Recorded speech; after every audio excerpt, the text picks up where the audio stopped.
नमस्कार, स्वागत है आप सभी का। आप देख रहे हैं डीडी न्यूज और आपके साथ मैं हूं शहला निगार। बुलेटिन की शुरुआत करेंगे, लेकिन उससे पहले एक नजर डालेंगे सुर्खियों पर। प्रधानमंत्री नरेंद्र मोदी आज ग्लोबल मिलेट्स श्री अन्न सम्मेलन का नई दिल्ली स्थित पूसा संस्थान में करेंगे उद्घाटन। वैश्विक सम्मेलन में 100 से ज्यादा देशों के प्रतिनिधि होंगे शामिल। पीएम अंतर्राष्ट्रीय मिलेट्स वर्ष पर डाक टिकट और सिक्का करेंगे जारी।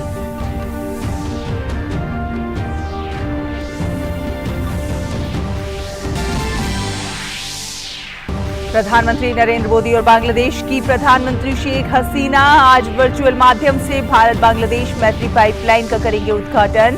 377 करोड़ रुपए की लागत से बनी है भारत और बांग्लादेश के बीच पहली सीमा पार ऊर्जा पाइपलाइन। दोनों देशों के बीच ऊर्जा सहयोग को मिलेगा बढ़ावा।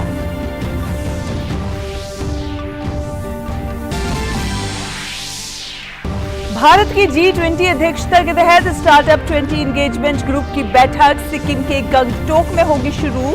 2 दिवसीय बैठक में G20 सदस्य देशों और भारतीय स्टार्टअप लेंगे हिस्सा।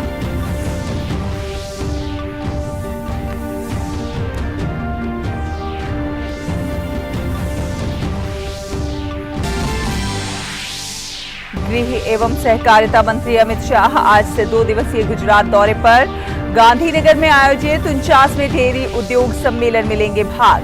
वडोदरा में महाराजा सयाजीराव विश्वविद्यालय के दीक्षांत समारोह में भी होंगे शामिल।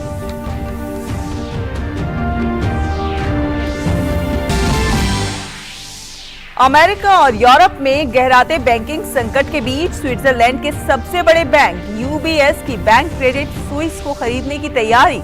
इस बीच अमेरिका की सिलिकॉन वैली बैंक के पेरेंट एसवीबी फाइनेंशियल ने दिवालिया होने के बाद मांगा संरक्षण। अमेरिका के पूर्व राष्ट्रपति डोनाल्ड ट्रंप 2024 के राष्ट्रपति चुनाव के लिए 25 मार्च को टेक्सास में चुनाव प्रचार अभियान की करेंगे शुरुआत। फेसबुक और यूट्यूब से प्रतिबंध हटने के बाद दोनों मंचों पर हुए सक्रिय। तो चलिए आप खबरों को देखते हैं विस्तार के साथ। आपको बता दें कि प्रधानमंत्री नरेंद्र मोदी आज नई दिल्ली के पूसा स्थित भारतीय कृषि अनुसंधान संस्थान के राष्ट्रीय कृषि विज्ञान परिसर में ग्लोबल मिलेट्स श्री अन्न सम्मेलन का उद्घाटन करेंगे। प्रधानमंत्री इस अवसर पर एक सभा को भी संबोधित करेंगे। इस सम्मेलन में 100 से भी ज्यादा देशों के प्रतिनिधि शामिल होंगे। भारत के प्रस्ताव के आधार पर संयुक्त राष्ट्र महासभा द्वारा वर्ष 2023 को अंतर्राष्ट्रीय मिलेट्स वर्ष के रूप में घोषित किया गया था। इसके बाद देश भर में इस वर्ष को मोटे अनाज वर्ष के रूप में मनाया जा रहा है।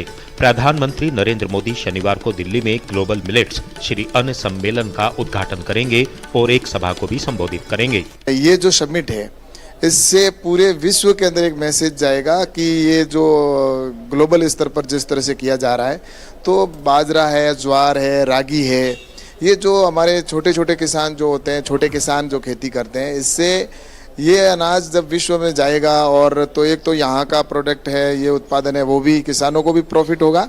साथ ही जो कुपोषण की समस्या है या अन्य प्रकार से जिस तरह से विश्व में समस्या है, तो उसका समाधान है, तो वो ये जो श्री अन्न है उसको खाने से ही होगा। मोटे अनाज वर्ष को देश भर में एक उत्सव के रूप में मनाया जा रहा है और इसे एक जन आंदोलन बनाने और भारत को श्री अन्न के लिए वैश्विक हब के रूप में स्थापित करने के लिए केंद्र सरकार के सभी मंत्रालयों, विभागों, राज्यों, किसानों, स्टार्टअप, निर्यातकों, खुदरा व्यवसायियों और उपभोक्ताओं और जलवायु के लिए मिलेट श्री अन्न के लाभों के बारे में जागरूकता फैलाने और प्रचार करने के लिए लगाया गया है। भारत में ग्लोबल मिलेट्स सम्मेलन का आयोजन इस संदर्भ में एक महत्वपूर्ण कार्यक्रम है। जो भारत के मिलेट्स हैं, हमने जो एक ब्रांडिंग की है जिसका नाम श्री अन्न के नाम से निकल के आया है। श्री अन्न भारतीय मिलेट्स को जो है प्रोत्साहन मिलेगा और पूरे विश्व में जो हमारे अपने अनाज हैं उनका महत्व मिलेगा, हमारे किसानों को जो है इसका सीधा लाभ मिलेगा। 2 दिनों तक चलने वाले वैश्विक सम्मेलन में विभिन्न देशों के कृषि मंत्री, अंतर्राष्ट्रीय वैज्ञानिक, पोषण विशेषज्ञ, स्वास्थ्य विशेषज्ञ, स्टार्टअप, उद्योग के दिग्गज और अन्य हितधारक भाग लेंगे। अनुज यादव, डीडी न्यूज, दिल्ली। प्रधानमंत्री नरेंद्र मोदी और बांग्लादेश की प्रधानमंत्री शेख हसीना आज वीडियो कॉन्फ्रेंसिंग के माध्यम से भारत बांग्लादेश मैत्री पाइपलाइन का उद्घाटन करेंगे। ये भारत और बांग्लादेश के बीच सीमा पार पहली ऊर्जा पाइपलाइन है, जिसे 377 करोड़ रुपए की लागत से बनाया गया है। जिसमें से पाइपलाइन के बांग्लादेश में निर्मित हिस्से पर लगभग 285 करोड़ रुपए की लागत आई है, जिसे अनुदान सहायता के तहत भारत सरकार ने वहन किया है। पाइपलाइन में प्रतिवर्ष 1 million metric ton high speed diesel HSD पहुंचाने की क्षमता है। ये शुरुआत में उत्तरी बांग्लादेश के 7 जिलों में हाई स्पीड डीजल की आपूर्ति करेगी। भारत बांग्लादेश मैत्री पाइपलाइन के संचालन से भारत से बांग्लादेश तक HSD लाने और ले जाने का एक स्थायी, विश्वसनीय, किफायती और पर्यावरण के अनुकूल साधन स्थापित होगा और दोनों देशों के बीच ऊर्जा सुरक्षा में सहयोग को और बढ़ाएगा। भारत की G20 की अध्यक्षता के तहत नवगठित स्टार्टअप 20 एंगेजमेंट ग्रुप की दूसरी बैठक आज से सिक्किम की राजधानी गंगटोक में शुरू होगी। 2 दिवसीय बैठक में G20 सदस्य और आमंत्रित देशों के प्रतिनिधियों, बहुपक्षीय संगठनों के प्रतिनिधियों तथा भारतीय स्टार्टअप इकोसिस्टम के हितधारक हिस्सा लेंगे। सिक्किम सभा 28 और 29 जनवरी 2023 को हैदराबाद में आयोजित पहली बैठक के दौरान सभी सहभागी प्रतिनिधियों की सहमति से अंतिम रूप से तय की गई विषय वस्तु को आगे बढ़ाएगी। स्थापना बैठक के दौरान 3 कार्यबलों यानी फाउंडेशन और गठबंधनों के उद्देश्य तथा विकास की प्रक्रियाओं, सभी प्रतिनिधियों के सुझावों को शामिल करने के लिए वित्त एवं समावेशन और स्थिरता पर सुधार के बारे में बात की गई। फाउंडेशन और गठबंधन कार्यबल सर्वसम्मत फैसलों के जरिए वैश्विक स्टार्टअप इकोसिस्टम के सामंजस्य के लिए काम करेंगे। ये स्टार्टअप्स के लिए एक वैश्विक ज्ञान भंडार हब स्थापित करेगा, जो G20 देशों के भीतर सर्वोत्तम कार्य प्रणालियों को प्रदर्शित करेगा और साझा करेगा। और आपको बता दें कि राष्ट्रपति द्रौपदी मुर्मू आज तमिलनाडु के दौरे पर रहेंगी। राष्ट्रपति मुर्मू आज दोपहर में तिरुवनंतपुरम से वायुसेना के हेलीकॉप्टर से कन्याकुमारी पहुंचेंगी। वो आज तिरुवल्लुर में प्रतिष्ठित विवेकानंद रॉक और विवेकानंद केंद्र का दौरा करेंगी। कन्याकुमारी में इन जगहों का दौरा करने के बाद वो हेलीकॉप्टर से वापस तिरुवनंतपुरम के लिए रवाना होंगी। यात्रा के लिए सुरक्षा के व्यापक और कड़े बंदोबस्त किए गए हैं। केंद्रीय गृह एवं सहकारिता मंत्री अमित शाह आज से 2 दिन के गुजरात के दौरे पर रहेंगे। गृह मंत्री आज भारतीय डेयरी संघ की ओर से आयोजित गांधीनगर में आयोजित 49वें डेयरी उद्योग सम्मेलन में भाग लेंगे। इसके अलावा वो विकास समन्वय और निगरानी समिति दिशा की बैठक में शामिल होंगे। वहीं गांधीनगर सिविल अस्पताल में मुफ्त भोजन अभियान की भी शुरुआत करेंगे। साथ ही साथ वो वडोदरा में महाराजा सयाजीराव विश्वविद्यालय के दीक्षांत समारोह में शामिल होंगे। इसके पहले नारदीपुर तालाब का उद्घाटन करने के अलावा वासन तालाब और कलोल के विभिन्न विकास कार्यों का शिलान्यास और उद्घाटन भी करेंगे। गृह मंत्री अमित शाह गुजरात दौरे के दूसरे दिन यानी कल जूनागढ़ में APMC किसान भवन का उद्घाटन करेंगे और जूनागढ़ जिला बैंक के मुख्यालय का शिलान्यास भी करेंगे। साथ ही साथ वो सोमनाथ मंदिर में पूजा अर्चना करने के अलावा सोमनाथ ट्रस्ट के मोबाइल ऐप का शुभारंभ करेंगे। कल शाम वो गुजरात केंद्रीय विश्वविद्यालय के दीक्षांत समारोह में शामिल होंगे। फिलहाल बुलेटिन में वक्त एक छोटे से ब्रेक का हुआ है। ब्रेक के उस पार कुछ और खबरें रहेंगी। आप देखते रहिए TT न्यूज।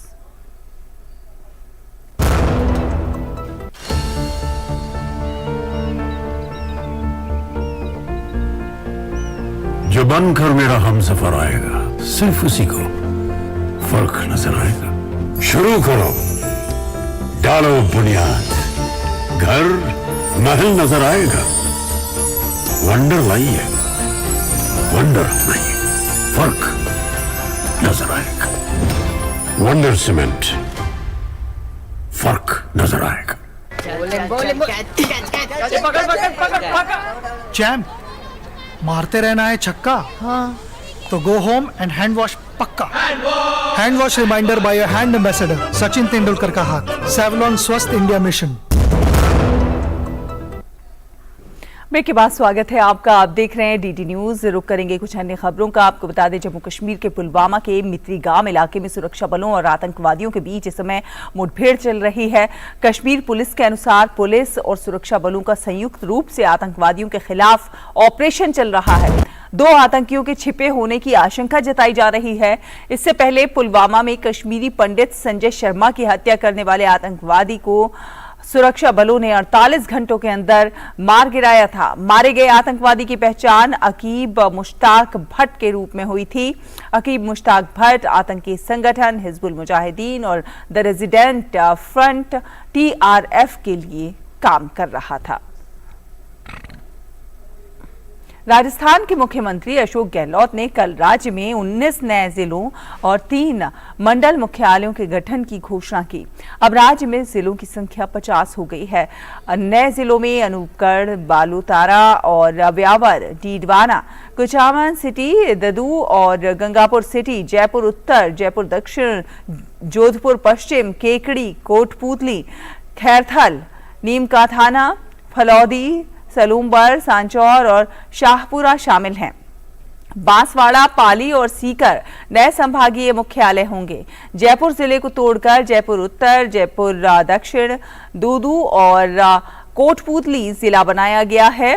मुख्यमंत्री के गृह जिले जोधपुर को भी जोधपुर पूर्व, जोधपुर पश्चिम और फलोदी में बांटा गया है। भाजपा नेता और पूर्व मुख्यमंत्री वसुंधरा राजे सिंधिया ने नए जिले बनाए जाने की घोषणा पर कहा कि इस प्रक्रिया में कई महत्वपूर्ण तथ्यों को नजरअंदाज कर दिया गया है, जिस कारण नए जिले बनने से होने वाली सुगमता के बजाय जनता को प्रशासनिक जटिलताओं का सामना करना पड़ेगा। साथ ही साथ उन्होंने ये भी कहा कि प्रदेश की चिंताजनक राजकोषीय संकेतकों को मुख्यमंत्री जी ने ताक पर रखकर बजट का राजनीतिकरण करने का प्रयास किया है, जो कि दुर्भावनापूर्ण है। और आपको बता दें कि दिल्ली NCR वासियों को गर्मी से उस वक्त थोड़ी राहत मिली जब मौसम में अचानक आज बदलाव आया। देश की राजधानी में सुबह शुरुआत रिमझिम बारिश के साथ हुई। तापमान में भी तेज गिरावट आई और लोगों को थोड़ा ठंड का एहसास होने लगा। तेज बारिश के साथ हवाओं ने इस मौसम को सुहाना कर दिया। अगले 2 से 3 दिन तक तापमान में कमी आएगी। कई जगहों पर तापमान 30 डिग्री से भी कम पहुंच जाएगा। 21 मार्च से मौसम साफ होने की संभावना है, जिसके बाद तापमान एक बार फिर से बढ़ेगा। मौसम विभाग के अनुसार वीकेंड पर दोनों दिन मौसम खुशनुमा बना रहेगा। रविवार को दिन में भी हल्की ठंड का एहसास हो सकता है।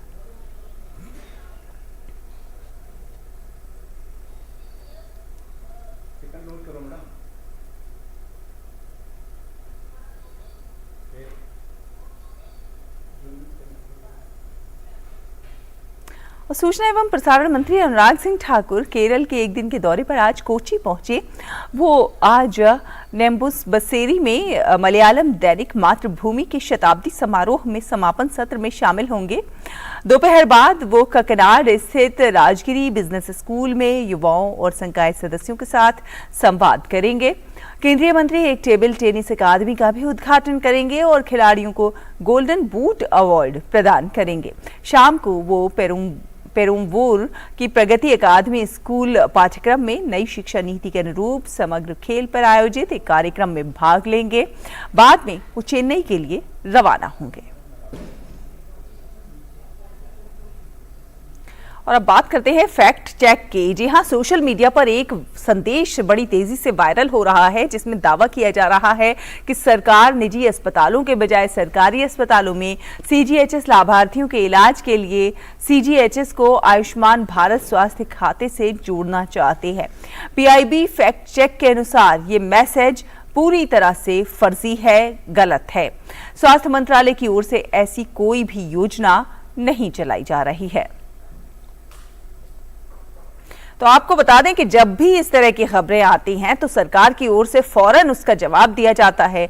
इसके लिए आप भी हमसे संपर्क कर सकते हैं। अगर आपके पास कोई ऐसा मैसेज है जो वायरल हो रहा है या व्हाट्सएप पर आ रहा है और आप उसकी सत्यता की जांच करना चाहते हैं, तो ये रास्ते देखिए आपके टेलीविजन स्क्रीन पर आ रहे हैं, जिस आप व्हाट्सएप के जरिए हमसे संपर्क कर सकते हैं, मेल कर सकते हैं और साथ ही साथ आप टेलीग्राम के जरिए भी हम तक ये मैसेज मैसेज भेज सकते हैं और फर्जी खबरों की सत्यता की जांच कर सकते हैं। तो पीआईबी फैक्ट चेक पड़ताल करके उसकी सही स्थिति आपको बताती है कि वो वीडियो फर्जी है या असली है, या वो मैसेज फर्जी है या असली है।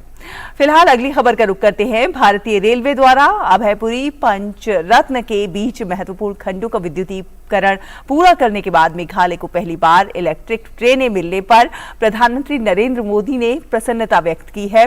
पीआईबी मेघालय के एक ट्वीट को साझा करते हुए प्रधानमंत्री ने ट्वीट किया है कि मेघालय और पूर्वोत्तर में कनेक्टिविटी को आगे बढ़ाने के लिए अच्छी खबर है।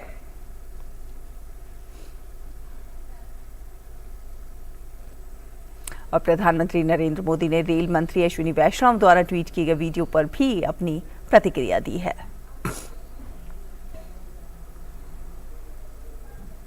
प्रधानमंत्री नरेंद्र मोदी ने उत्तराखंड के 100% ब्रॉडगेज रेल मार्गों के विद्युतीकरण की सराहना की है। प्रधानमंत्री ने केंद्रीय रेल मंत्री अश्विनी वैष्णव के ट्वीट को साझा करते हुए उत्तराखंड के 100% ब्रॉडगेज रेल मार्गों के विद्युतीकरण की जानकारी दी। प्रधानमंत्री नरेंद्र मोदी ने अपने ट्वीट में कहा कि उत्साहजनक परिणाम, इससे देवभूमि उत्तराखंड को लाभ होगा और पर्यटन को बढ़ावा मिलेगा।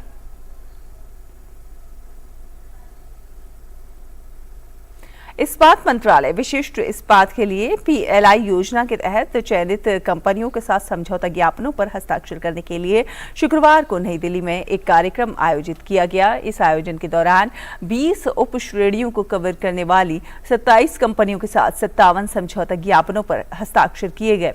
केंद्रीय इस्पात और नागर विमानन मंत्री ज्योतिरादित्य एम सिंधिया, भारत के ग्रामीण विकास और इस्पात राज्य मंत्री फग्गन सिंह कुलस्ते और वरिष्ठ अधिकारी इस अवसर पर उपस्थित रहे।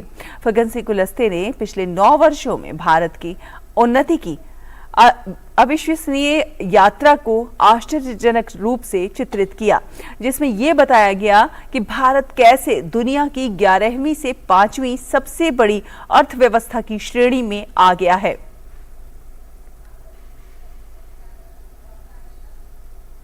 केंद्रीय मंत्री ज्योतिरादित्य सिंधिया के एक ट्वीट पर प्रतिक्रिया देते हुए पीएम मोदी ने कहा कि आत्मनिर्भरता प्राप्त करने के लिए स्टील महत्वपूर्ण है। पीएलआई योजना ने स्पष्ट रूप से इस क्षेत्र को सक्रिय किया है और ये योजना हमारे युवाओं और उद्यमियों के लिए नए अवसर पैदा करेगी। खबरें अभी और भी हैं, लेकिन वक्त एक और छोटे से ब्रेक का है। जल्द हाजिर होंगे, देखते रहिए डीडी न्यूज। शुरू करो, डालो बुनियाद, घर महल नजर आएगा। वंडर लाइए, वंडर अपनाइए, फर्क नजर आएगा। वंडर सीमेंट, फर्क नजर आएगा। ब्रेक के बाद स्वागत है आपका। रुक करेंगे कुछ अंतर्राष्ट्रीय खबरों का। अमेरिका और यूरोप में गहराते बैंकिंग संकट के बीच स्विट्जरलैंड का सबसे बड़ा बैंक यूबीएस हाल ही में संकट में घिरे क्रेडिट स्विस बैंक के अधिग्रहण की तैयारी कर रहा है। फाइनेंशियल टाइम्स की रिपोर्ट के अनुसार स्विट्जरलैंड के दोनों बड़े बैंकों के बोर्ड सप्ताहांत में अलग अलग बैठक कर रहे हैं। रिपोर्ट के अनुसार UBS bank Credit Suisse bank का पूरा अधिग्रहण करेगा या इसके कुछ हिस्से का ग्रहण करेगा। स्विस नेशनल बैंक और नियामक FINMA देश के बैंकिंग सेक्टर में लोगों का भरोसा बनाए रखने के प्रयास के तहत बातचीत कर रहे हैं। रिपोर्ट में कहा गया है कि स्विट्जरलैंड के वित्तीय नियामक संस्था ने अपने अमेरिकी और ब्रिटेन के समकक्ष संस्था से बात कर दोनों बैंकों के विलय की योजना की सूचना दे दी है।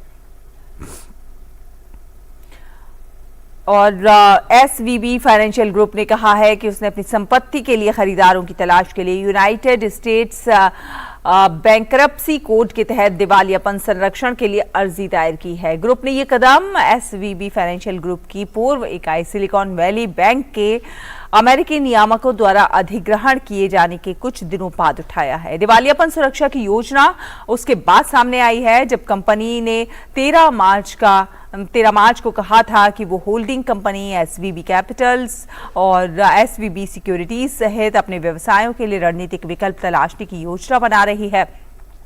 कैलिफोर्निया के बैंकिंग नियामकों ने एसवीबी को बंद कर दिया है और उसकी संपत्ति के निपटान के लिए फेडरल डिपॉजिट इंश्योरेंस कॉरपोरेशन को रिसीवर के रूप में नियुक्त किया है। एसवीबी के पतन ने बैंकों के शेयरों को धड़ाम कर दिया है और पूरे वैश्विक बाजारों में एक नई चिंता पैदा कर दी है। और भारतीय रिजर्व बैंक के गवर्नर शक्तिकांत दास ने आश्वासन दिया है कि भारत के वित्तीय क्षेत्र में स्थायित्व बना रहेगा। उनका ये बयान सिलिकॉन वैली के बैंक के बंद होने के बाद अमेरिकी बैंकिंग प्रणाली में चल रहे संकट के बीच आया है। उन्होंने कहा है कि बैंकों के लिए ये महत्वपूर्ण है कि वो मजबूत प्रबंधन और देनदारियों और परिसंपत्तियों में सतत सुधार सुनिश्चित करें। उन्होंने ये भी कहा कि जारी संकट भी स्पष्ट रूप से वित्तीय प्रणाली के लिए निजी क्रिप्टो करेंसी के जोखिमों को दर्शाता है। उन्होंने आश्वासन दिया कि रिजर्व बैंक ने जोखिम प्रबंधन के लिए सभी आवश्यक कदम उठाए हैं। Developments in the United States, especially over the last 1 week and thereafter, drive home the importance of ensuring prudent asset liability management, robust risk management and sustainable growth in liabilities and assets, undertaking periodic stress tests and building up critical buffers for any unanticipated future stress. Now I have highlighted too many points, so let me read this sentence again so that the point I am able to put across. Now, more specifically, these developments in the banking system in the United States drive home the importance of ensuring, number one, prudent asset liability management, robust risk management and sustainable growth in liabilities in assets. That means sustainable growth of deposits as well as sustainable growth of credit. Second point, undertaking periodic stress tests and building up capital buffers for any unanticipated stress. They also bring out that cryptocurrencies or assets or the like can be a real danger to banks, whether directly or indirectly. और America के पूर्व राष्ट्रपति Donald Trump ने घोषणा की है कि वो टेक्सास के बाकू में 2024 अभियान की पहली make America great again rally आयोजित करेंगे। रैली 25 मार्च की शाम को रिपब्लिकन राज्य टेक्सास में आयोजित की जाएगी, जहां पूर्व राष्ट्रपति के बड़ी संख्या में समर्थक हैं। उधर न्यूयॉर्क में कानून प्रवर्तन अधिकारी किसी भी तरह की अव्यवस्था से निपटने के लिए सुरक्षा व्यवस्था की पूरी तैयारी कर रहे हैं। तो अमेरिका के पूर्व राष्ट्रपति डोनाल्ड ट्रंप प्रतिबंध हटाए जाने के बाद फेसबुक पर वापस लौट आए हैं। ट्रंप ने शुक्रवार को पहला फेसबुक पोस्ट किया, आई एम बैक। दरअसल 6 जनवरी 2021 को हुए कैपिटल हिल दंगे पर भड़काऊ पोस्ट को लेकर मेटा ने डोनाल्ड ट्रंप के अकाउंट को निलंबित कर दिया था। इस साल जनवरी में मेटा ने उनके अकाउंट को दोबारा बहाल करने की घोषणा की थी। मेटा ने कहा था कि आने वाले कुछ हफ्तों में ट्रंप का फेसबुक और इंस्टाग्राम अकाउंट को बहाल कर दिया जाएगा। यूट्यूब ने भी शुक्रवार को डोनाल्ड ट्रंप के खाते को बहाल कर दिया। इसके साथ ही यूट्यूब ऐसा करने वाला लेटेस्ट और अंतिम सोशल नेटवर्किंग प्लेटफॉर्म बन गया है। यूट्यूब के अंदरूनी सूत्रों ने ट्विटर पर कहा कि आज से डोनाल्ड जे ट्रंप का चैनल अब प्रतिबंधित नहीं है और वो नए कंटेंट अपलोड कर सकते हैं। फिलहाल समय है एक और छोटे से ब्रेक का। आप देखते रहिए डीटी न्यूज।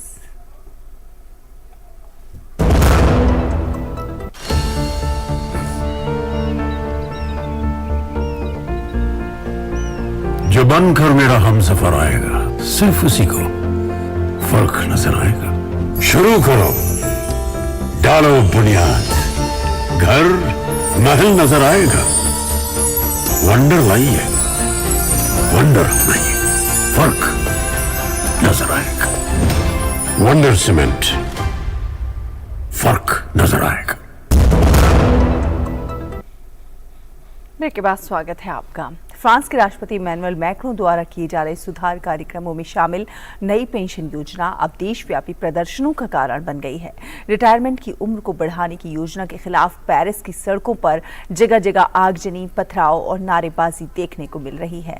आम लोग मैक्रों के खिलाफ बड़े पैमाने पर विरोध प्रदर्शन कर रहे हैं। गौरतलब है कि फ्रांस में गुरुवार को मैक्रो सरकार का पेंशन सुधार बिल पास हो गया। इसके तहत रिटायरमेंट उम्र 62 से बढ़ाकर 64 कर दी गई है। फ्रांस की नेशनल असेंबली में प्रधानमंत्री एलिजाबेथ बॉर्न ने संवैधानिक ताकत का इस्तेमाल करते हुए बिना वोटिंग के ही बिल पास करवा दिया, जिसके बाद पूरे देश में बिल के खिलाफ लोग सड़कों पर उतर आए।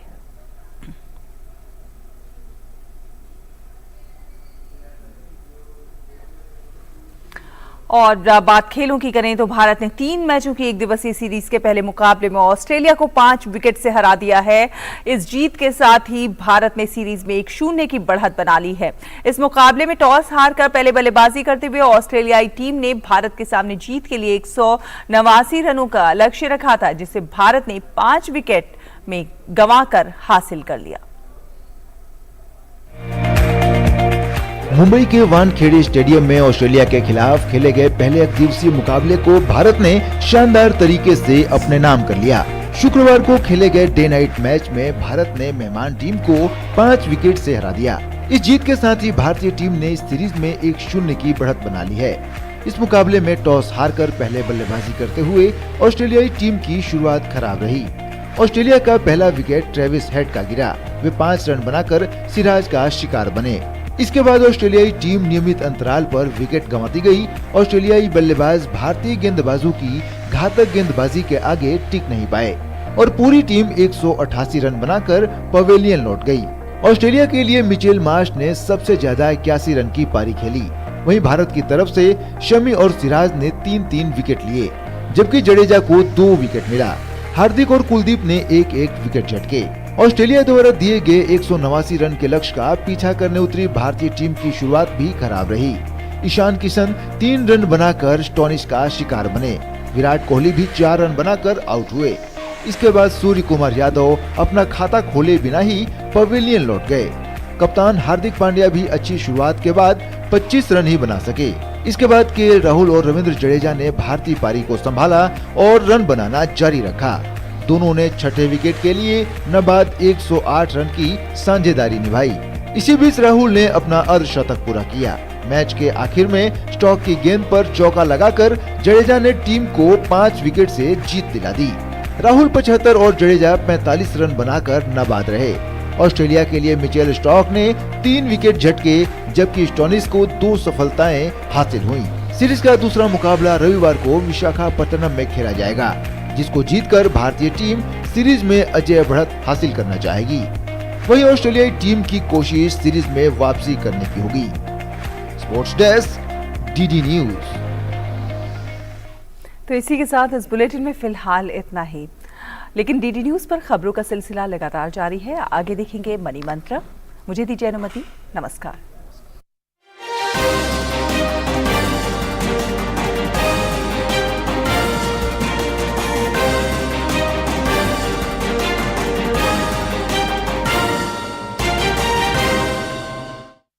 नेशन एक प्रश्न